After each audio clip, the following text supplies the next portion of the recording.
एक जमाने में एक मशहूर पत्रिका की संपादक रही एक बुजुर्ग महिला इन दिनों फुटपाथ पर रहने को मजबूर है और अपनी बदहाली के लिए अपनी एक नौकरानी को जिम्मेदार बता रही है जिसने उसके विश्वास का फायदा उठाया। हालांकि इस मामले में उन्होंने पुलिस से कोई शिकायत दर्ज नहीं कराई।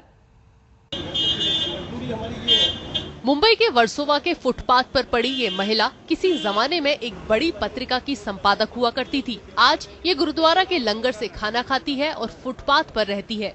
लेकिन किसी जमाने में सुनीता नायक ने बहुत शानदार जिंदगी जी है। शहर में सुनीता का रुतबा हुआ करता था। वो मराठी पत्रिका गृहलक्ष्मी की संपादक थी। वर्ली में उनके 2 फ्लैट थे, लेकिन जिंदगी ने पलटा खाया और 5 भाषाएं धारा प्रवाह बोलने वाली सुनीता नायक सड़क पर आ गईं। पढ़ी लिखी होने के बावजूद भी सुनीता अपने बैंक बैलेंस और संपत्ति का हिसाब किताब नहीं रख पाई। 2 फ्लैट थे तो बेचा तो जरा तकलीफ हुई। I was hospitalized that time, ब्रिज कैंडिंग, गॉल ब्लैडर का ऑपरेशन हुआ मेरा। तभी मेरे पास कोई आए साइन करने के लिए। बाद में मैंने सब पैसा बैंक में रखा था, लेकिन मेरा एम्प्लॉय ने कुछ गड़बड़ की है ऐसा लगता है। मतलब क्या, उसके पास ब्लाइंड चेक्स थे तो उसने भी घोटाला किया लगता है।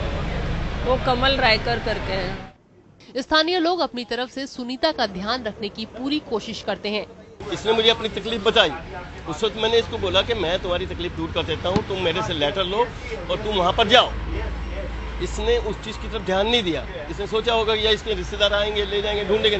बाद में पता लगा कि इसका रिश्तेदार कोई आया नहीं, कोई कुछ नहीं है। फिर हमने सोचा कि यहाँ भूखी रह रही है, सब कुछ कर रही है, तो उसको मैं यहाँ गुरुद्वारे के लेके आया। सुनीता के मुताबिक उनका हिसाब किताब उनकी एक नौकरानी देखा करती थी, जो अब उनके संपर्क में नहीं है। सुनीता वापस अपने पैरों पर खड़े होकर एक सम्मानजनक जिंदगी जीना चाहती हैं। मुंबई से दिव्येश नायर के साथ आज तक ब्यूरो।